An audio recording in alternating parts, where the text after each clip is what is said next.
Howdy, y'all. I'm Justin. And I'm Kim. Welcome to Cowboys Like Us, the podcast where we talk about Taylor Swift and her music. Yeehaw.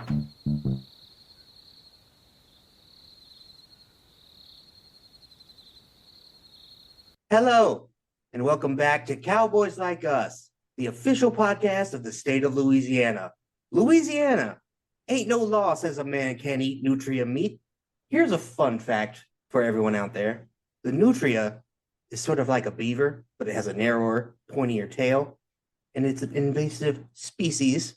So the coast-wide nutria control program will pay you $6 for every nutria tail you bring them, which will leave you $6 richer and with up to 20 pounds of delicious aquatic rat meat.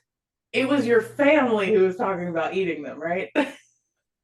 My brother killed a nutria. Oh, yeah, and then y'all were talking. And he tried to cook it, but he burned it. Yeah. So he couldn't eat it. So we'll never know if it tastes good or not. I just looked up where they came from because you said they were invasive. They're from South America somewhere. So they swam over here. Or they waddled up through Mexico. Who's to say? That's a long waddle. I feel like swimming faster. They must be good swimmers. They can swim that far. They probably hitched a ride on something or someone. Or... Here's probably what happened. Back in the day, fur trapping was a big thing. And somebody was probably like, oh, we could bring this thing up here and let them go. And then we'll have nutria fur whenever we want it. Yeah. It's unfortunate. But this is not a nutria-focused podcast. Thank God. So let's continue. Oh, wait, but it's been introduced to North America, Europe, and Asia primarily by fur ranchers. Hey, look, there you go. I'm just going to assume from now on that I'm God and I know everything. I'm going to stop Googling things and let you continue. Today, we are joined, as we sometimes are, by Madeline, the Pod Gremlin, to discuss the very first night from the Red Vault. Yeah, it's a gay one. Allegedly. We'll see. Allegedly. But first, we got some pod business. We got poll results. The people voted, and they gave All Too Well an 8 out of 10.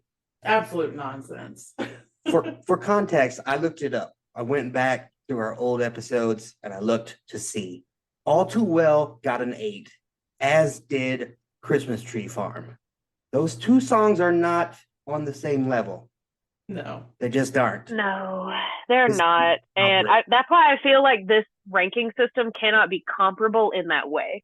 I feel like they'd be better compared in like Big Boy Rob's ranking system. But I don't know. We'll find out. We'll keep going. That's right.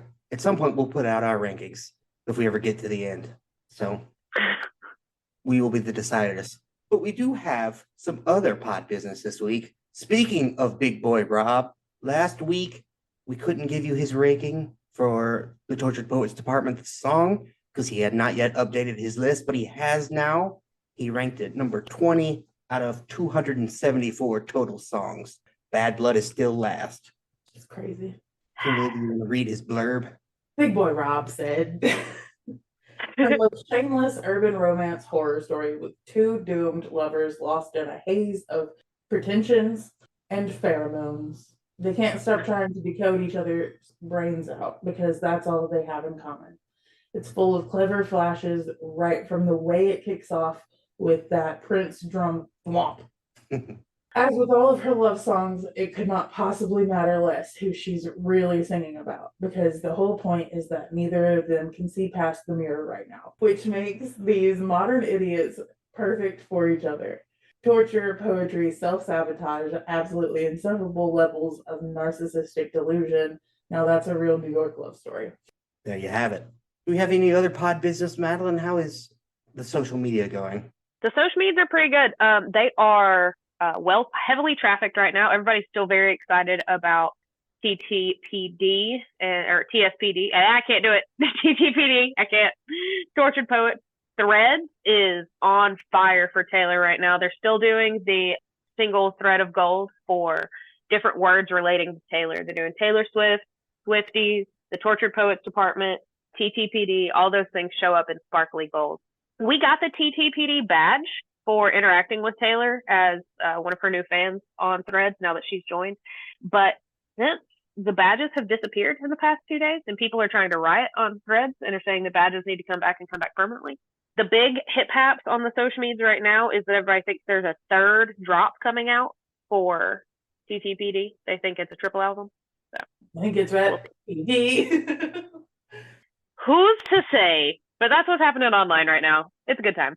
Very cool. Yes, follow us on the social medias if you don't. We'll plug them at the end, as we always do. But for now, let's jump right in to some news. News from around the Taylorverse. First up, we have a little TayLiz update for y'all. According to Donna Kelsey, Travis and Taylor went on a beach vacation this past week with Bradley Cooper and Gigi Hadid. They went to a little place called Carmel by the Sea, which is somehow a town in California and not England. Fun fact for y'all about Carmel. They have a law where it is illegal to wear shoes with heels taller than 2 inches, unless you go to City Hall and you get a free permit. Now, my question to you is, did Taylor break this law? She likes to wear heels. Or did she get the permit, do you think?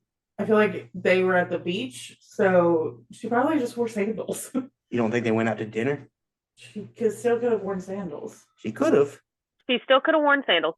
She loves a heel, but she is also known to wear just like a 1-inch platform shoe this year, especially like leading up to the new album and all of her going in and out of the studio last year. She was wearing a lot of that chunky, like loafer style shoe. So she could have done that. I don't know what she wore because I have not seen any pap photos of this, but that is 4 hot people hanging out together. Also, Donna Kelsey, why are you blabbing your mouth? I don't know. She used to worry about that, but I guess she doesn't anymore. I know. I hadn't seen a single pap photo, but these 4 people were apparently out and about and nobody took a photo. Yeah, that's crazy. But I mean, good. Good. Yep. We have a bunch of quotes this week from people about Taylor. Patti Smith, first up. She was referenced on the Tortured Poets Department, the song, and she shouted out Taylor on Instagram saying, quote, "This is saying I was moved to be mentioned in the company of the great Welsh poet Dylan Thomas. Thank you, Taylor." And it was a picture of her reading some of Thomas's poetry. So she shouted out. Dylan Thomas did not comment because he's still dead as fuck. Because he's still currently dead. Yep. Post Malone commented after featuring on Fortnite, the first track and first single. He's tweeted out a nice message to Taylor. He said, "It's once in a lifetime that someone like Taylor Swift comes into this world. I am floored by your heart and your mind, and I am beyond honored to have been asked to help you with your journey. I love you so much. Thank you, Tay." Posty is my favorite trend right now on the internet. I've been blowing Kim's phone up with edits of Posty dancing on stage at his own performances with any guilty as sin put over it or that's the most down bad put over it. Guilty as sin is the most common one. Yeah. That's because he likes to slap his little man thighs a lot. He's just here for a good time, and I appreciate him. The internet has been like, wait, am I attracted to Post Malone? And there's a bunch of people that are like, get on this train. My husband is personally excited about this whole train. He's like, yeah, Posty is cool. Get on it. Yeah, I worked with a girl once who was a big Post Malone fan, wanted to bang him and stuff. It was weird to me. Weird. Speaking of dudes, the starting line also appreciated the shout out they got in the Black Dog. And they said on Instagram, "Dear Taylor, we heard the song. Thank you for name checking our band. We feel flattered and humbled by the reverberations of love that have come back to us as a result. It's an honor to have the starting line memorialized on such a lovely song. You didn't have to do that, but you did. And we appreciate it wholeheartedly. Respect, love, the starting line." Nice words. Indeed. I don't see it listed in our news, but in relation to the Black Dog Pub, apparently they have come out and said that Joe Alwyn is a regular customer. And so now Swifties have been camped out inside of the pub. So I do worry that some British Swifties are about to take it too far. He just can't go anymore. Yeah. There's no way he can go anymore. It used to be his. Maybe it's been his whole life. We don't know. Maybe she took his favorite home pub and turned it into a Swiftie home base in London. Yeah. Well, I will say this to Swifties out there. If you go to the Black Dog, be respectful, tip your waitress, try the veal, all that stuff. I had veal the other night. It was pretty good. Don't be an ass. Yeah, don't do murders, is all I have to say. Don't do murder. Do murders, okay? I hate him too, but don't do murders. Speaking of things that someone on this podcast hates, Stephen Kelly was on Fuck Machine Gun Kelly. He was on Hot Ones Versus this week with Trippie Redd, and Trippie, out of nowhere seemingly, dared MGK to say 3 mean things about Taylor Swift. I thought he pulled a question out of a hat type deal. Or they pull out of a fishbowl. They pull papers out of a fishbowl while they eat hot stuff. Right, okay, yeah. And so the paper said. Okay. I didn't watch the thing. Kelly declined. He said, "Ladies and gentlemen, you've got to be out of your motherfucking mind if you think I want any smoke with that fan base. Also, Taylor is a saint and very nice to me, and Travis is my bro." You have to respect someone who knows what's good for them. Yeah, he and Travis and Jason go way back. I learned from Kim. What I enjoyed about this answer to the question was the way he kind of sits back and thinks about it and rubs his hands together.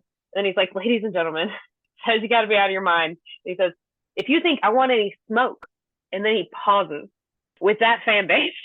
Yeah. Yeah, it does sound like it's uncomfortably long. I don't want any smoke with my friend Travis or something like that. And then you didn't know where he was gonna go. Someone, though, who did take the opportunity to shit on Taylor this week was Neil Tennant of the Pet Shop Boys. They were a band in the 80s, children. And he said, "Taylor Swift sort of fascinates me as a phenomenon because she's so popular. And I sort of quite like the whole thing. But then when I listen to the records, for a phenomenon as big, where are the famous songs? What's Taylor Swift's Billie Jean? I like the fact that it brings all these people together, even multi-generational. But I think the one disappointing thing is the music, not the lyrics, the music." What do you mean? I'm sorry, he's not sitting on Taylor, he's sitting on Jack Antonoff personally. What the hell?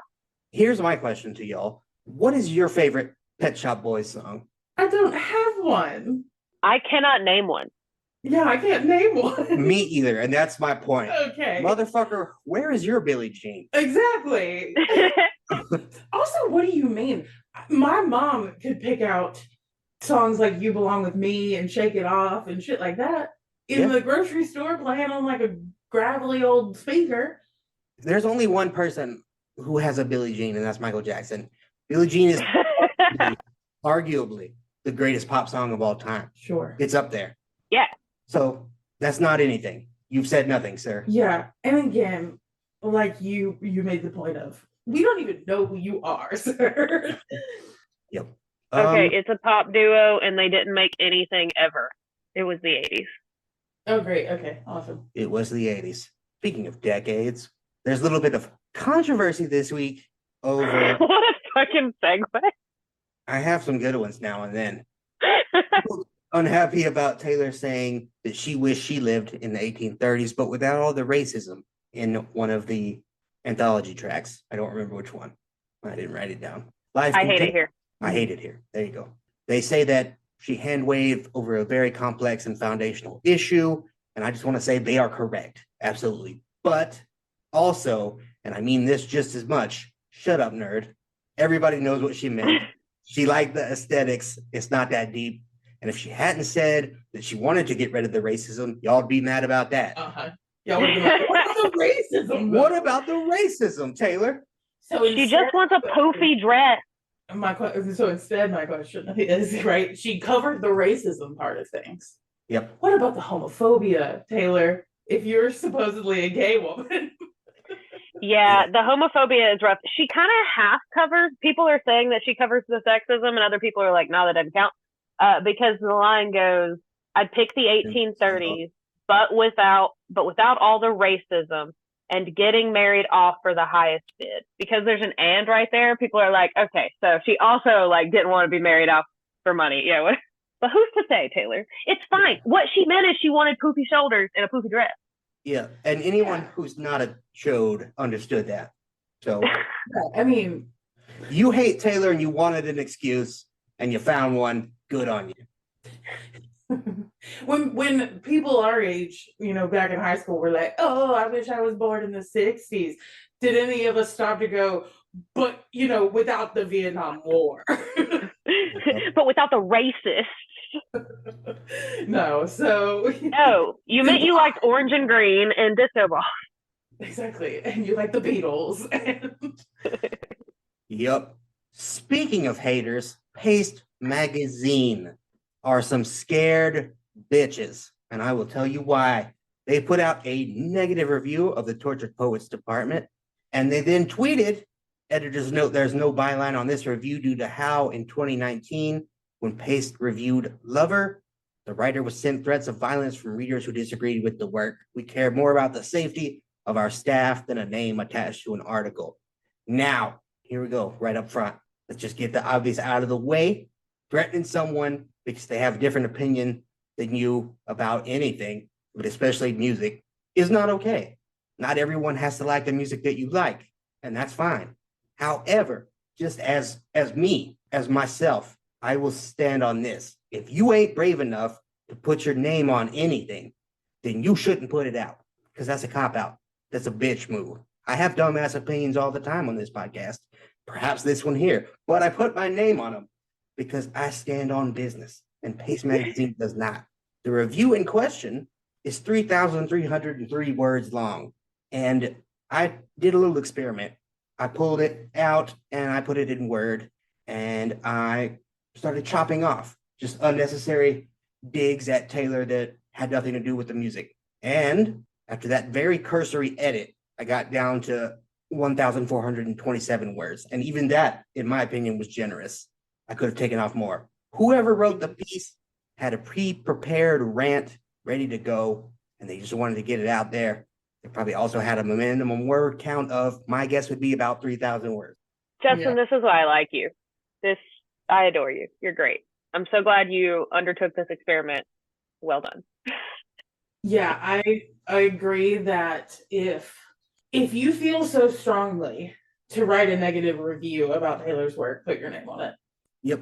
Because that means you believe what you're putting out there. And otherwise, you're just doing it to cause the reaction that you're afraid of. It's why so much bad stuff happens on the internet, because people can do it anonymously. They don't have to put their name to their horrible, dumbass opinion. Yeah. And so people get real brave, They don't want to be held accountable. And that's weak. That's weak. Yeah. What's not weak is the Webby Awards. Both Taylor and Travis were nominated for Best Creator or Influencer Collaboration, and Taylor won for her partnership with Vote.org. Beat out Travis, who I believe was partnered with some food place. Cheesecake Factory. That's what it was. He had a collab with Cheesecake Factory. I did not know this. Man after Kim's own heart. I love Cheesecake Factory. I also love Travis Kelce. I didn't know this was a thing. And now I got some more rants to get into. It's going to be a ranting episode. I don't know why. But what I want to talk about is r/Swifty Neutral. We've talked about a lot of Taylor fan communities out on the web, but not this one as of yet. It was created back in December, and it now has over 59,000 members. It presents itself as a place where fans and non-fans alike can come together and express criticism of Taylor in a non-hateful way. What it actually is a little more complicated, because basically it has become, even if it was not intended to be, a gathering place for ex-stans who feel like Taylor hurt them in some way. Maybe she didn't speak about an issue they wanted her to speak about. Maybe she spoke about it in an ineffective way, in their opinion. Maybe she dated somebody they didn't like, Matthew Healy. Maybe she uses their private jet too much, etc. From the day we started this podcast, episode 1, we're coming up on a year here in a month. We've discussed the concept of parasocial relationships and the reason we do that is because Taylor's a magnet for them, because of the image of herself she presents to the world. I'm just a normal girl like you, like a best friend that you've never actually met. I confide in you. I put my diary out there for you to hear. The people on Swiftly Neutral ate that shit up and then realized what happened. Taylor sold them a lie, or well, not really a lie per se, more like a product. And they ate it up. They bought it. And now they're mad because they realized they got. Taylor's a businesswoman. She sells records. That's it. That's the whole thing. Listen to the music or don't. It don't need to be deeper than that. You created an idealized image of your best friend Taylor in your mind. And then when she didn't live up to that thing that you made, you got mad. That's what I am running into with all of the criticisms I read about TTPD. It's like, if you as a Swiftie cannot reflect on the literal song she wrote about how Swifties thinking that she owes them something is ruining her life, if you can't acknowledge that or see that in some of the songs on TTPD, you're doing it wrong. Yeah. And also just the wailing and gnashing of teeth about the people who were like, I was a big fan of Taylor, but I don't like TTPD. That's fine, bro. The old stuff ain't gone nowhere. Yeah. Just listen to that then. Yeah, you're not required to like everything she puts out and still be the fan of her. You've made Taylor Swift your identity, and that's bad. Okay? You're not Taylor Swift's identity. She does not know you exist. Yeah. Play that again. Rewind it. Listen to it over and over again. That's the medicine you need. Yeah. You're a speck in the giant crowd to her. Yep. You're like $20 or whatever an album costs. Right. That's what you are. Or even better, you're like $2,000 if you buy a ticket to the show. Yep. All those Reddit pages are insane. They're having a good time bitching about nothing. Yep. Speaking of bitching,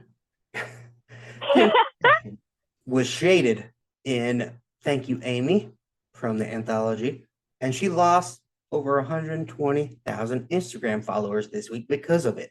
That's okay. That balances out some of the ones that she pays for. Yep. She's got plenty. She's fine. But an anonymous source told People magazine this week, quote, Kim's over it and thinks Taylor should move on. She doesn't get why Taylor keeps harping on it. It's been literally years. That sounds like a statement from someone who knows that they were the problem and that they did everything wrong in the situation, but they don't want to admit it. Well, I've got the answer. If that is really what Kim wants to happen, I can tell her how to make it happen. She has to publicly apologize to Taylor Swift and give Taylor her complete and unconditional surrender. I was right. You were wrong. That's it. I'm sorry. Please forgive me. Until that happens, Taylor Swift will not let it go because Taylor has that Michael Jordan mentality, right? If you've seen The Last Dance, then you know. Use any slight, real or imagined, to propel yourself to greatness because fuck you. That's why I'm going to make myself the biggest thing in the world so that you can ignore me. I'm going to be everywhere. And then I'm going to shove that success down your throat. That's what she's done. Instead of admitting defeat when she has so clearly already been defeated, Kim chose to post a selfie this week with Carly Kloss, which probably had no deeper meaning.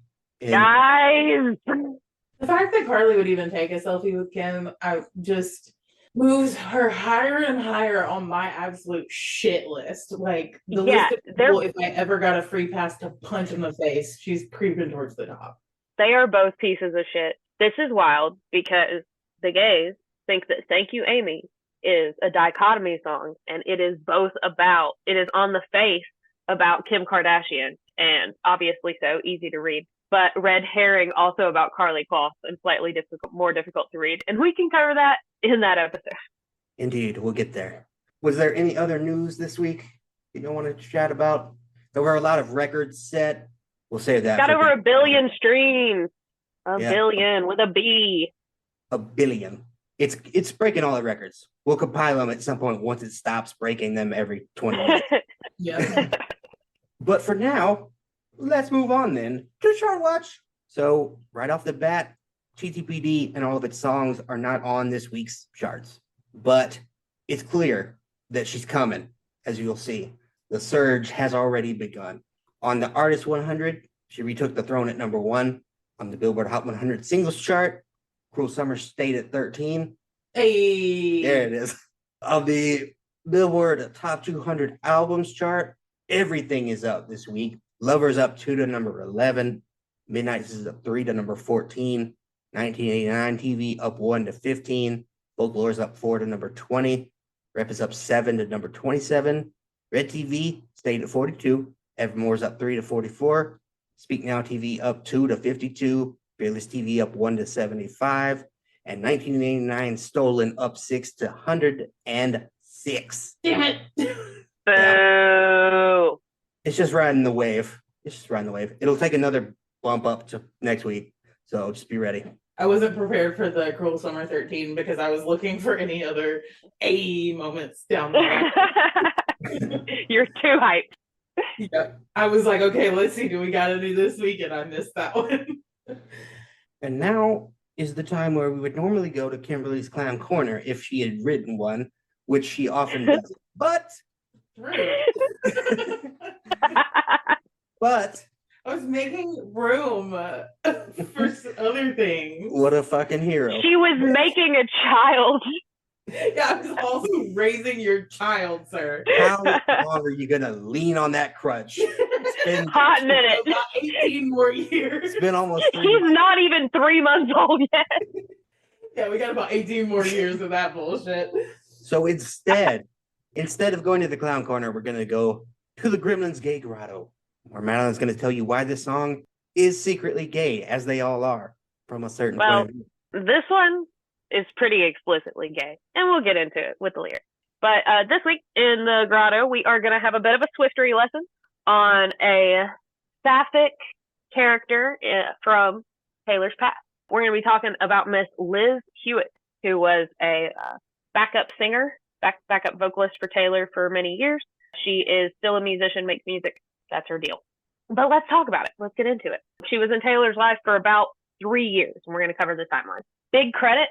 There is, anytime anyone talks about TayLiz, which is their ship name online, they're going to credit this Tumblr master post called TayLiz Master Post. And it is basically Wikipedia for the TayLiz timeline. And it has collected all of the different tweets and screenshots of Taylor's Tumblr from back in the day, all of the different pieces that you'll need. So if you have any interest, go to Tumblr, go to the TayLiz Master Post. It's got anything you could need. All right, starting off, December 10th, 2006. Taylor performed at Brandon Iron nightclub in San Bernardino. Liz came to the show and met Taylor in the meet and greet line afterwards. She told Taylor she wanted to be a singer. Taylor said, well, you're going to have to move to Nashville. Taylor was 17 and Liz was 19. The following summer, in July of 2007, Taylor performed at the Orange County Fair in Costa Mesa, California. Liz met Taylor in the meet and greet line again. She sang for her and asked for tips and tricks and recommendations on her voice. February 2008, so the following spring, end of winter, Taylor and Liz met for a third time when Taylor performed on the show Dance Wars in LA. Liz was a contestant. Taylor blogged afterwards, I just finished playing on the show Dance War, and I'm out in LA in my hotel room. Today was so much fun. It's such a cool show because it's singing and dancing. All the contestants were so cool and were all at my dress rehearsal and sound check. At that point, I realized I actually know one of them. Elizabeth Hewitt is on Carrie Ann's team on Dance War, and she's been on at a few of my shows. Whenever I'd talk to her in the meet and greet line, she'd tell me how bad she wanted to be a singer and ask for advice. It sounds strange, but there was always something different about her that stuck out in my mind. I'm so proud of her. I hope she gets everything she's dreaming of because she's a sweetheart. Taylor, we're going to get a lot of rambly Taylor MySpace posts in this one because that was the time, man. 2006, and then to 2009. All right. After this, Liz officially moved to Nashville to become a singer on her 21st birthday. So she moves to Nashville, takes Taylor's advice seemingly. February 10th, 2009, Liz has her first performance with Taylor and the agency at the San Antonio Rodeo. When they perform You Belong With Me, they do this back and forth talking section where Liz pretends to be the girlfriend that Taylor's been talking shit about. This kind of seems like a trial performance for Liz, like she had already auditioned for the band, and this is like a let's see how you do, because Taylor went on to play more shows and traveled to London and had some shows there and didn't play with Liz and didn't take Liz with her. So it seems like she was just looking for that role, and Liz had connected with her in Nashville and, was trying to make moves, trying to get in here, okay? She is going to fit her way into this narrative. All right, which is how Kim feels about this. Spoiler alert. Yeah. So by March 1st, Liz was playing with Tay and crew again at the Florida Strawberry Festival. March 11th, this is a month and a day later, Liz is photographed with Taylor at her little brother Austin's 17th birthday in their family home. She is in this life now, all right? It has been a month, and she is in Taylor's house. So March 30th, the end of March, Taylor auditioned some new dancers for her upcoming Fearless tour. Liz is seen sitting closely at the judges' table in between Taylor and Mama Swift.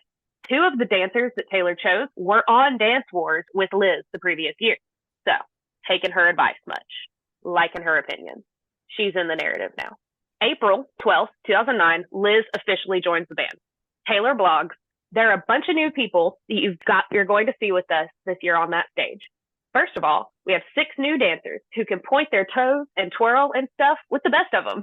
On the band side, we've added another backup singer, and her name is Liz, and she's precious and amazing. You might have seen her perform with us on Leno. That was her first TV gig with us. Another change I wanted to give you guys a heads up on. Unfortunately, you won't see Ben playing banjo with us anymore. We're going to miss him so much. She goes on to introduce Mike Meadows playing banjo, mandolin, guitar, keys, and cello. Very talented. And then follows by saying, he, Mike, and Liz are part of the family now, and I can't wait to see what they can do. They've joined the agency. My band has referred to themselves as the agency since they got to dress up in suits and sunglasses and ransack a house in the Picture to Burn video. The scene of them walking across the yard in slow-mo only encouraged this. So now it's Grant, Paul, Amos, Al, Caitlin, Liz, and Mike. I love it. So that's the tone of Taylor's little self back then. So May 7th, Taylor is on Fearless Tour. The tour is in London, and she blogs.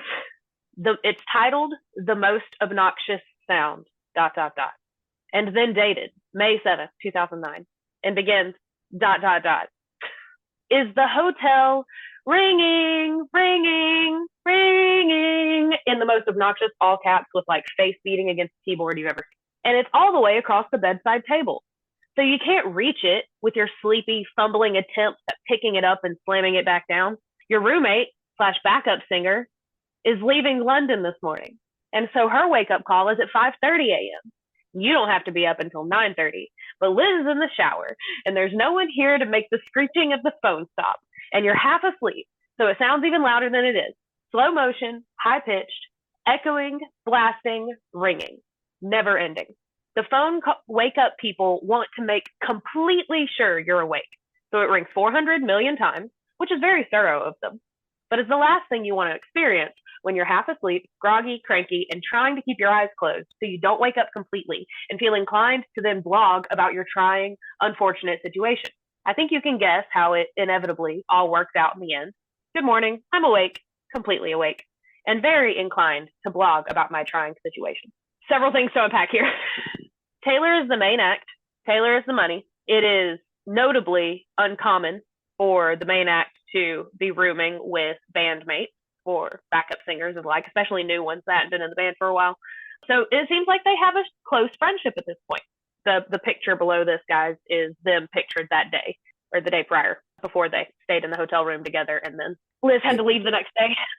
If you're not already getting weasel vibes, I have always thought that Liz weaseled her way into Taylor's life and, blew it up as a friendship. Now, I never really dove into the dating aspect of it all. I thought that she was just a super toxic friend, and I've had ones like this, so the weaselness of it all makes my hair stand up on the back of my neck. Maybe her magical vagina was the means she used to weasel her way in there. Yeah, maybe. Okay.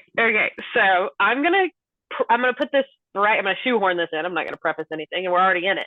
I'm gonna say, spoiler alert. I feel like Taylor and Liz probably did not date in a formal sense. I don't think they had a start and an end dating. I don't think they asked, be my girlfriend or anything like that. I don't even know if they really fucked. I feel like this is the most sapphic, no boundaries, toxic, before you realize you're gay friendship that has ever existed. Sure. But even like there are already sapphic friendships where people have no boundaries. All gay people have been in it. But then there are sapphic friendships when people have boundaries. And this one seems to have absolutely zero boundaries. They are U-Haul lesbianing it. They have known each other for a couple of months, and she is sleeping in the same hotel room as the singer, Taylor Swift. So pictured them that day in London. You got Taylor in the most 2009 fit you've ever seen. I would have rocked the hell out of this outfit in 2009. She got like black skinny jeans on and a black V-neck and a cardigan moment and like a really long necklace with like a charm at the end that's down at her belly button. And little flats that are like jewel tones because jewel tones are in. And Liz is in a flannel and jeans and these scrunchy ass leather boots over the skinny jeans. It's a moment. It's 2009. They looking gay as hell. Okay, so that was at that. They've known each other a couple months. So Taylor stays in London. The band stays in London. Liz has to leave for whatever reason. The next day, Taylor edits and then posts the Whisper Hello, I Miss You Quite Terribly vlog. Taylor did a lot of these really long format vlogs back then, like day in the life kind of stuff. And this one has a lot of Liz in it. And in a specific Liz heavy portion of the vlog, Taylor is wearing a very specific shirt with this key necklace. And this is the same outfit that she wears later on in the I Knew You Were Trouble When You Walked In music video. Anyway, so when she's talking to Liz, we have the Easter egg of her wearing this outfit, vlogging with Liz back in the day. Spoiler, people think I Knew You Were Trouble is about Liz. Do it. Okay. May 16, 2009. They are in Portland, Oregon. This is all hot and heavy. They're at a venue called the Rose Garden. Taylor and the agency at this show perform a surprise song cover of Tom Petty's American Girl. Liz Hewitt fucking loves Tom Petty. He's all over her social media and her blogs at the time and her social media now. She name drops him in her song Hate You, which she released after her Taylor days. This day seems to have been important for TayLiz because when Sparks Fly is put on the Speak Now album with the revised line, Green Eyes, the secret message is Portland, Oregon. And Taylor will later reference the venue again in The Lucky One for Red when she says the lyric, chose the Rose Garden over Madison Square. The Portland sign outside of the Rose Garden also shows up in the Wildest Dreams music video. So this is the only time we really have big Portland things happening in her life. We're like, oh, interesting, Taylor. So at the end of that month, Taylor blogs, my dad is along for the ride this trip, hanging out and talking to every person he comes in contact with. He's a social butterfly and loves being on tour. He loves it so much, he thinks it's absolutely hilarious to mess with me and try to embarrass me as much as possible. For example, Liz and I are walking into the hotel lobby after returning from dinner. It's a quiet, serene, beautiful hotel lobby when we're walking in. Screaming voice out of nowhere, hey, that's Taylor Swift! Me, Dad, please stop doing that. This is notable because it is the day following Liz's birthday. Her birthday's in May. It's May 27th or 8th. So looks like they went to birthday dinner. Dad sees them as they come into the lobby being big dad jokes. Later in August, still on tour, the band is past leaving dinner. Taylor and Liz look super cozy. Here they are being cute, arm in arm, walking, wearing matching little black dress numbers. In September, they're on tour. Liz gets sick and Taylor blogs again. This is the one Kim was retching. Liz, my backup singer, was sick this weekend. She had a stuffy nose and a sore throat. And those two things are my new nightmares. If I get either of those two things, let's be dramatic right now. Everything would be like ruined. Haha. Well, not really, but you get the point. Getting sick when you play a 2-hour show every night is really inconvenient. So we basically quarantined Liz. I didn't see her much this weekend, except for on stage. It was so sad.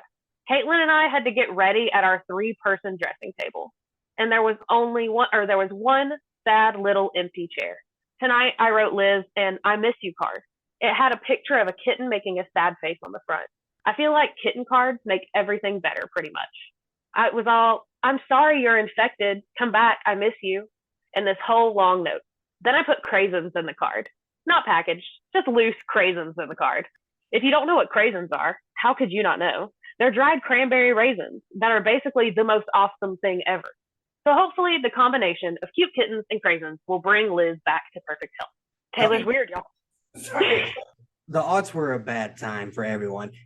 So in response to Taylor publicly blogging about her backup singer being sick and her being weird about it, Taylor filmed, this is in October, a couple months later, Taylor filmed the Roomie sketch for Saturday Night Live. This is, in Gaylor history, the start of all of the Gaylor Swift rumors. It is an interesting skit. You guys should watch it. But it's got Taylor, and she's worried about her little girly pop friend on the couch with her that is sick and not feeling good, and they're all cuddled up, and it's very sapphic. And it seems to be playing off of her blog. In November, Fearless Tour goes to London. We get this fun Taylor looking like a boyfriend moment. She's wearing a lot of cardigans back then. You got Liz on her hip all the time. On Taylor's birthday of 2009, Taylor's backup dancer, Brandon, came out as queer. This is interesting because he notes that it was while touring that he said he'd found a queer community. The quote goes, "The first time Stanzel came out publicly was at Taylor Swift's birthday party 10 years ago. I was dancing on Taylor Swift's Fearless Tour," says Stanzel, 33. He was also juggling his studies as a senior at the conservative Belmont College in Nashville. He wasn't out there, and he wasn't out to his conservative parents. But he had found a support system for the first time. "I had queer friends in my life," he said, "and I had a boyfriend." Notable, interesting, seems like hanging out on tour introduced him to some queer people. Who those queer people are, who's to say? February, the following spring, Taylor and Liz are perhaps out and about. Taylor is seen wearing a necklace that Stevie Nicks famously gives to her friends and family, and obviously gave to Taylor because they're close. But by the end of the month, Taylor posted a vlog, and Liz was wearing the necklace, and people were like, "Oh, that's so boyfriend of her." That year, and fall of 2010 especially, they both get boyfriends because, of course, this is just a romantic friendship without boundaries, right? Like we mentioned earlier. The Jake Gyllenhaal of it all happens. Liz is with this guy who's a singer for a minute, but they're still super besties, as one does. Spring of 2011, the Speak Now tour goes back on, so they're back on tour. Taylor and Liz choreograph their interactions as flirty and fun in Better Than Revenge, and they work out the choreography at the beginning of the tour and just kind of figure it out. There's this moment where Liz pushes Taylor like down the stairs while she's singing, and she gets a full boob grab in all of it, and people call it the boob grab. So yeah, they flirt on stage. They're all touchy. It's a thing. In March of 2011, Taylor cuts Liz's hair because she loves decorating her girlfriend, as we know from Carly Claus. And she posts a picture of the haircut that she gave to Liz. On April 23rd, back when everyone tweeted their every move, Liz tweeted, "Good coffee time and hanging this morning, afternoon, at Taylor Swift 13. Loved it and love you," with some hearts. 2 weeks later in May, Taylor gave an interview to In Style where she talked about love in a very gender neutral way. "There are no rules when it comes to love," Swift told In Style. "I just try to let love surprise me because you never know who you're going to fall in love with. You never know who's going to come into your life. And for me, when I picture the person that I want to end up with, I don't think about what their career is or what they look like.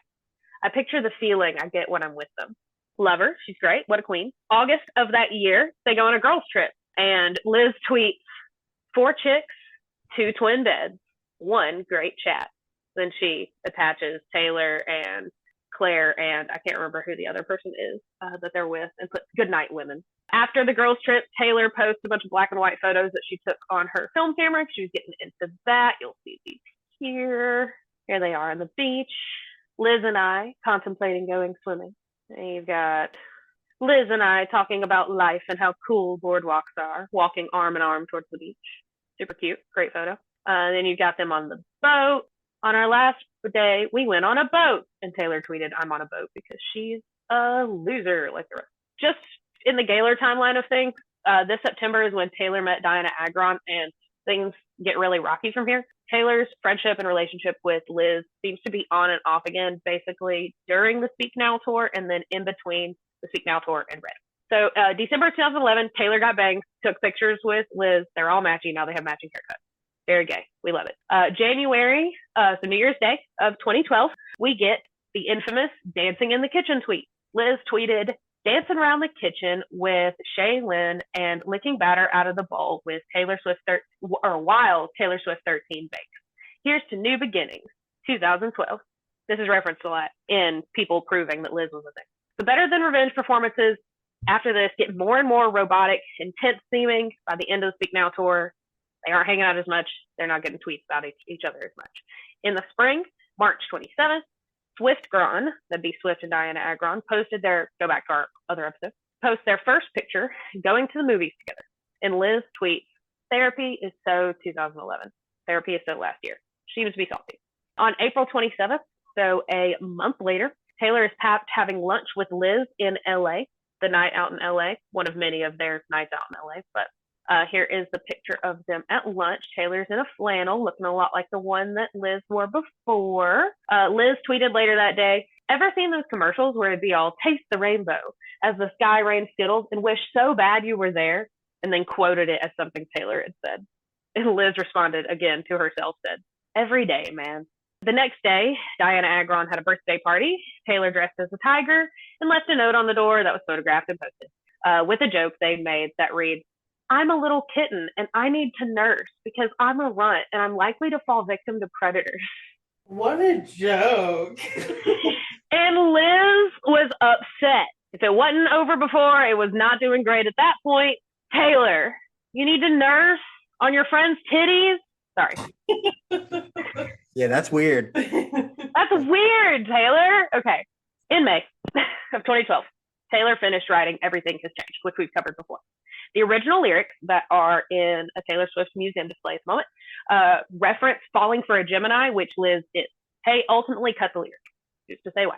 On May 27th, Taylor does not mention Liz's birthday online, and it seems to be completely dead and ended here, because she had always before then. June 10th, Taylor wrote, we are never ever getting back together. And Taylor says, I wrote it with Max Martin and Johann Shellback, who are two of my songwriting heroes. They're amazing. And we were in the studio and we were writing a different song. And this guy walks in who I was a friend of someone I had previously dated.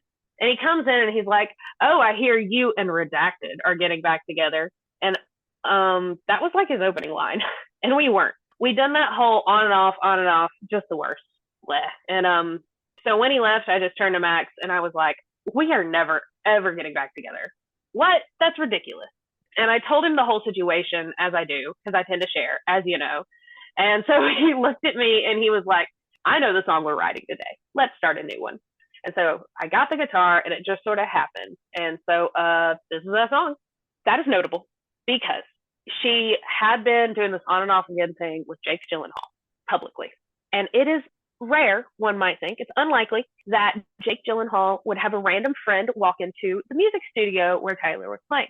However, Liz, who was a singer and a backup singer on Taylor's band and friends with people in Taylor's band and in Taylor's scene, more likely to have walked in and said something about it, one might argue. Summer ends, fall begins, and by September 13th of 2012, news breaks that Liz is leaving the agency and will not be on the Red Tour. Now, a couple of details about that summer. There's some speculation here. We're putting our tinfoil hats on. We're clown noses. This is speculation. I have a Reddit quote here of people saying, I wonder why Taylor has never promoted any of Liz's music. She's quick to post about supporting friends' new singles, but never current or formal backup singers. I'm curious. Liz has a great voice. And somebody replies to that and says, I met Liz once. She was so obnoxious, drinking heavily and just loud. This was in a small room with like 4 people. I asked her what happened with Taylor and everyone was like, oh, don't ask her that. And she said she got fired because she was basically getting out of control. So speculation time. That's all word of mouth, tongue in cheek, word of mouth. Liz wrote some songs that summer about having a hard time and trying to claw her way out of it. Taylor and Liz only publicly met up twice that summer, and Taylor did not acknowledge Liz's birthday publicly. Taylor may have written The Last Time, a song about begging someone to choose you over other things, possibly addiction, on Liz's birthday. It seemed leading up to the Red Tour that Liz thought she was going to be on the Red Tour and then ultimately was cut from the roster. And Liz is speculated to say, as being said, that she was fired for getting out of control. So the TayLiz Matcher Post author has their speculation, and I feel like it's worth it to give here. They say, this picture paints to me that while Liz was spiraling, Taylor was trying to help her, using Coming on the Red tour as a reward for getting her act together. When she ultimately couldn't, presumably after meeting in July, Taylor had no choice but to ask her to leave the agency, since hardcore, intense tour life is likely the last thing Liz needed to get better. This is a really difficult and hard situation, regardless of whether or not the two women were ever sexually or romantically involved. Notable speculation, but notable. Anything post TayLiz? We have a little bit update in October of 2014. I'm sorry, the 2 years after she left the band, the 1989 secret session photos that people took showed that Taylor still had pictures of her and Liz up on the walls.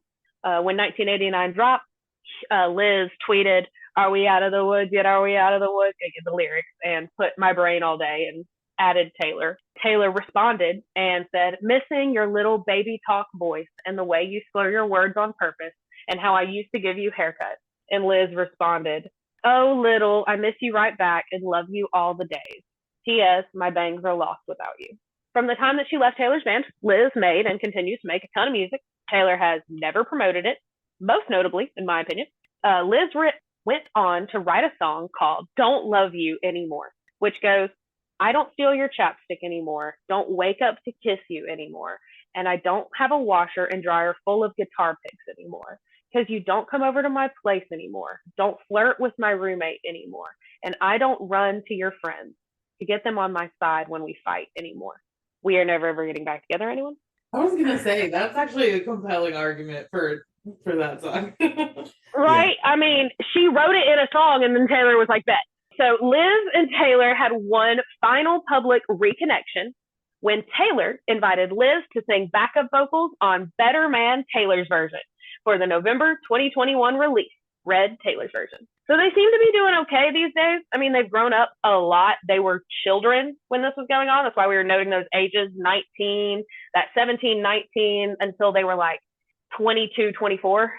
So to finish it all up, songs that are speculated, theorized to be inspired by Liz, starting with Speak Now and then some Red songs.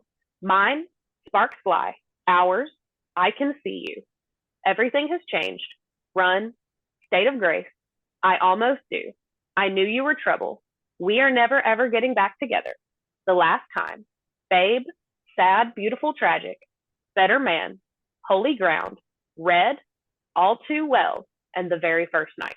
Oh, so that's a lot, guys. Thank you for listening. We can end the podcast now. No. So, yeah. Kimberly, you had something? Yeah, I think it's interesting that she struggled with addiction and that Taylor had another friend who struggled with addiction, and we can talk about it when we get to that episode or whatever. But I think it's curious that Forever Winter is not on that list of songs potentially about Liz, because I could see how that would be about her too. That's interesting. I have never had that thought myself, but it tracks. I'd have to listen to Forever Winter again, but it feels like it tracks. Well, we'll get there. But for now, let's get into our song of the week. The Very First Night was originally released on Red, Taylor's version, as a vault track number 29 out of 30. It was written by Taylor Swift, Amund Bjorklund, and Espen Lind. Bjorklund and Lind are a songwriting and production team. They call themselves Espionage. They're originally of Scandinavian origin, as you could have guessed, and are now based in New York. Some other songs they've worked on include With You by Chris Brown, Irreplaceable by Beyonce, and Hey Soul Sister by Train. And for that, I can never forgive them. 2 out of 3 bops, and Train was one of them. Train also was there. It was produced by Espionage, along with Tim Blacksmith and Danny D. Tim Blacksmith is a British songwriter and producer. His government name is Hugh Atkins, and he is 1/3 of a production team called Blacksmith, aka the Beat Lads. I'm sorry, you mean his Christian name is not Tim Blacksmith? I'm afraid not. Okay, never mind. Just moving on. Danny D is the co-owner of the production company Stellar Songs, along with Tim Blacksmith, and they have worked with Rihanna, Neo, Shakira, Beyonce, Sam Smith, and more. So, hitmakers all around. Chart info, The Very First Night peaked at number 61 on the Hot 100. Kimberly, what has Taylor said about this song? She ain't said a damn thing. What about the critical reception? Do the critics like it? AV Club called it an up-tempo bop. Clash said, poppy with an electronic soundscape and pulsing beat, evocative of 1989. Line of Best Fit called it A-grade Swift that would fit easily on Red's follow-up 1989. Pitchfork said, not up to snuff. It's obvious why it was left off the album. Garishly cheerful. Rolling Stone called it a perky dance pop zinger. Tyler's Tea Time called it a good time, but not as good as some of the other pop songs on Red. And Lamar Life said, this is my absolute favorite vault song of all time, if not my favorite song on this album. Everything about this song just makes me happy. Absolute favorite. Very nice. On to the fan reception. Do the fans enjoy this song? Rob Sheffield Big boy Rob ranked the song number 179 out of 274. Bottom 100. Rob said, an easy red vault track to overlook, but the dance pop zoom of the very first night could have fit right in on 1989.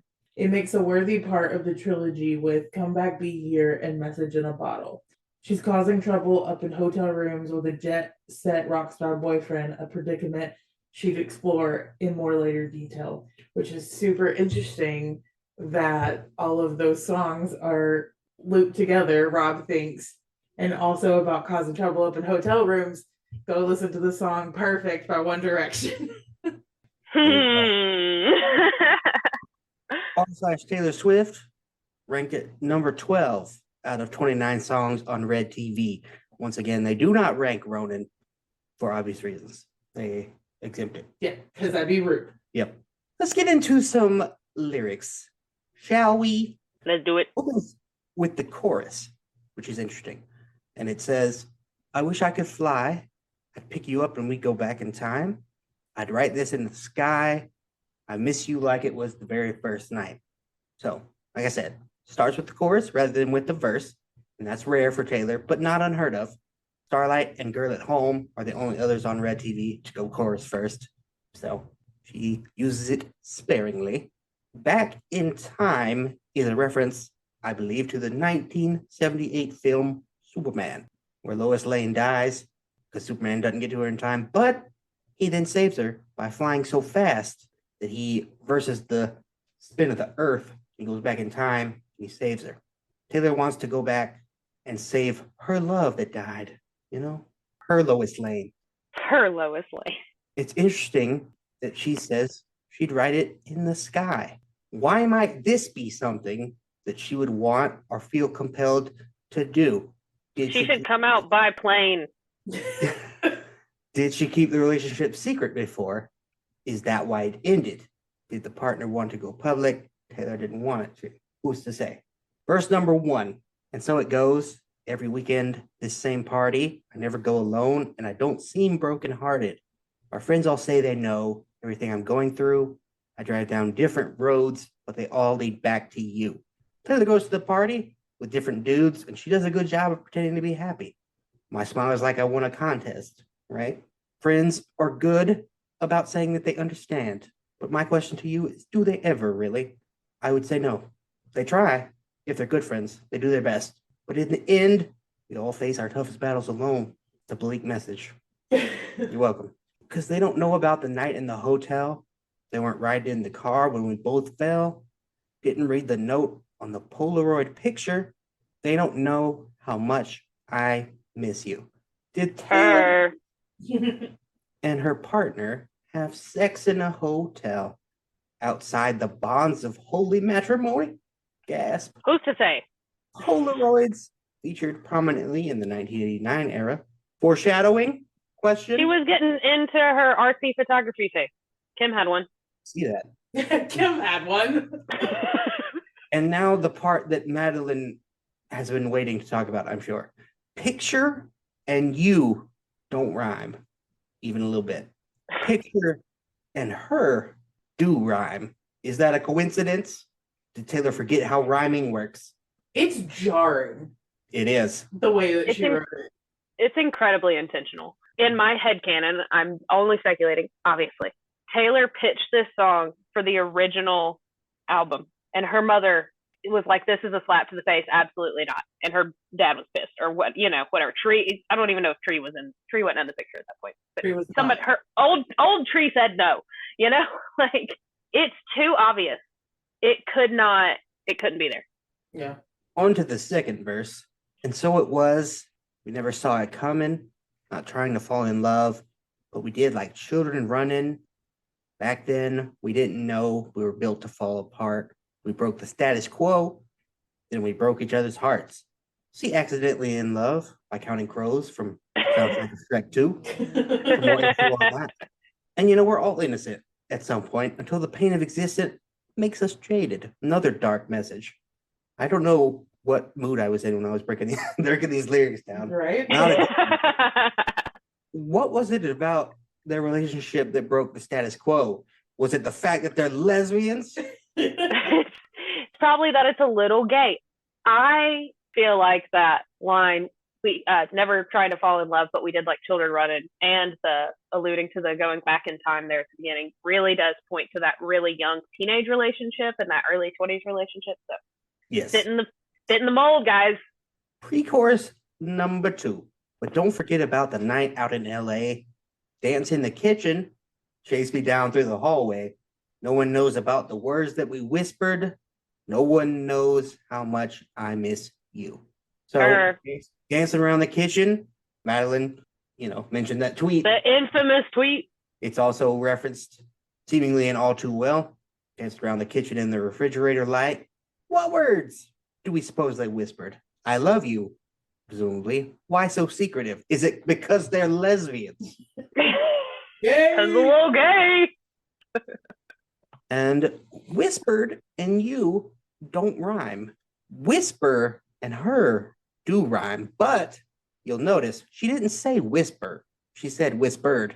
So hold on to that thought as we move on to the post-chorus. Take me away, take me away, take me away to you, to you. This bit bangs. My favorite part of the song. It's not a lyrical thing. It's just catchy. Yeah. And onto the bridge where the payoff is coming.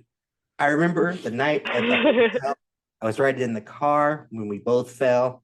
I'm the one on the phone as you whisper, you know how much I miss you. This time she does say whisper, and it still doesn't rhyme with you. It does still rhyme with her. Coincidence or lesbians? It's because Taylor has moved on and Liz has not. That's why. And they both have kept making music. Are they in lesbians? If truth or consequences is Coincidence or lesbians? I was going Scott Pilgrim. Are they in lesbians with each other? Yeah, that is good. But my new favorite game show is Coincidence or Lesbians. Yes, good. This is lesbians. She whispered because she's over it, but Liz whispers because they both been making music, and now Taylor is all big and redoing her stuff and all of that and doing Red, and it's obviously they had to have some sort of reconnection to get her to come back on Better Man. Yes, but what I know about toxic friendships, and that's what we'll assume this was, since we don't have any hard evidence that they bumped vaginas. Wait until we get to I Can See. Hard evidence, okay? Toxic friends like to keep coming back, and they like to every now and then try to weasel their way back in there. So I feel like words that we whispered when it was good, words that you whisper because you're trying to get back in this, I feel like Liz reached out a few times being like, let me come back, let me back in there. And Taylor was like, no, bitch. Get away from me. I'm with Diana Agron now. Right. And finally, the breakdown. I wish that we could go back in time and I'd say to you, I miss you like it was the very first night. The feeling for Taylor is just as strong as ever. And Taylor wants to go back. But alas, time only moves in one direction, forward toward the inevitable heat death of the universe, entropy. Still a lot of other words. I just left it at one direction, so I could have gone, hey! One more real downer of a line in. No, I didn't write that whole thing. I just added that on the fly. is never far away, children. Let's get into our overall thoughts about the song. Madeline, as the guest, what do you got? I like it. It is catchy as hell. It's a good sing along song. It has that pop driving of 1989, but kind of still has that country roots of Red and Speak Now. So, I mean, it's fun. It's a good it shows her transitional writing really well. On the Gaylor side, it's fun. It felt like it's one of many times that it feels like Taylor has publicly come out in her career. She should have just made it her. I mean, she made it not her intentionally as a brand. It's a branding choice. It's another not queer baiting, because I'm too optimistic to feel like it's queer baiting. Queer baiting is intentional and harmful, but queer flagging is intentional and community building. So I feel like it's queer flagging 101. All right. For me, I'll just go ahead and up front address the lesbians in the room. Usually with Gaylor stuff, I am kind of like, yeah, I see what you mean, but I don't know. I feel like there are other explanations for this that make a little bit more sense. Occam's razor, you know. But I do not have anything else for the you, her line. It should be her. That's how rhyme scheme works. The fact that it is not her makes no sense to me. You does not complete the rhyme, and it feels insanely jarring every single time. I expect it to be her because that is the word that should be coming, and it never does.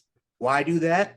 Madeline has a theory, but I don't know. If Taylor is not gay and is not queer flagging, as she would have us believe, and she also isn't queer baiting just to be a dick, I have no other explanation for it. It does not make sense.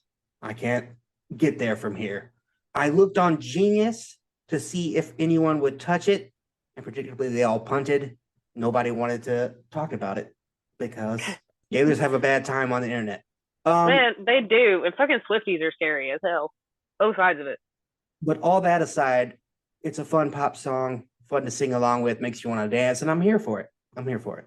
Yeah, I am not gonna duplicate thoughts, but it should be her. Damn it. Just make it her. And this song is very surface level for me. Not a lot of thoughts to have about it, to be honest. She lays it all out. The song is what it says it is. What it says on the tin. Yep. Let's get into our ratings. For those of you who may not know, we rate every song on a scale of 1 to 10. 1 is very bad, 10 is very good, and 5 is very mid. Madeline, how do you rate The Very First Night? I got that 7. It's a good song. Like I said, it's a nice pop and country blend feel for me, which is why it is not a 6. It's pretty simple for a song. Like Kim said, it's all out there. It's a really simple song. It's fun. I like it. So 7's good. It gets a 7. Kimberly? I also give it a 7. It's a fun little ditty, and sound wise, I think it's interesting that Madeline thinks it's a good transitional piece, because I think sonically it feels a little more Speak Now than anything else to me. I feel like it maybe should have been on Speak Now instead. But yeah, it's a 7. I also have given it a 7, and I just want to put out there, I had mine in the doc first, so they copied me. Incorrect. I have a spreadsheet where I ranked all of Taylor Swift songs minus TTPD about a year or more than a year ago. I do not have access to that spreadsheet. Here's the thing, Justin. I do have access to that spreadsheet because we share that spreadsheet, and I am page 2 of that spreadsheet. You can check our work. Well, regardless, the song is a banger, and sometimes that's all I want and all I need, and I get it from this song. So solid 7. Justy, your last name being Melton and my last name being Irby, our combined spreadsheet is the Melty Herb music ranking. You should get in there. But if you would like to tell us how you rate The Very First Night, you can do it on Spotify. There's going to be a poll in the episode description, and you can also vote on our various social media platforms. What are we on now? Instagram, Threads, Twitter, TikTok, Lemon8, Patreon, pay to be our friends. That's where you get the extra stuff. Patreon has been fun. We have no one over there yet, but I am still posting into the abyss. I'm having a great time. You get lots of terrifying AI images as I try to get our title card. And we are almost caught up on YouTube. We're almost up to date. Getting close. We are all on all of those platforms at CBLU_podcast. That's right. Follow us on all of those, especially Patreon. Don't make Madeline scream into the void. Judgment. That's not nice. That's not nice. We have a lot of fun ideas of extra stuff that we can do, but we gotta get some people on board. Yeah, I'm not gonna record extra episodes if y'all not gonna be in there to hear them. That's crazy. So that is some shenanigans. So come check out my haunted AI work, some screenshots of the staff chat when Justin's funny, things like that. Which is always. So Which is never. The chat log, it's in there. All of our TTPD guesses prior to drop and all of the incorrect ones. Fun stuff. Go check that out. Kimberly, what song are we talking about next week? Mastermind. Yep. That's gonna be a deep one. That would be one for a clown corner, perhaps about all of Taylor's mastermind shenanigans through the Jesus years. Christ, do we have 20 years to sit and talk on a podcast? Just say that to do it. And yeah, we'll be back to talk about that next week. But until then, thank you all so much for listening. Follow us on social media. We will see you next week. Goodbye. Goodbye. Bye-bye. Bye.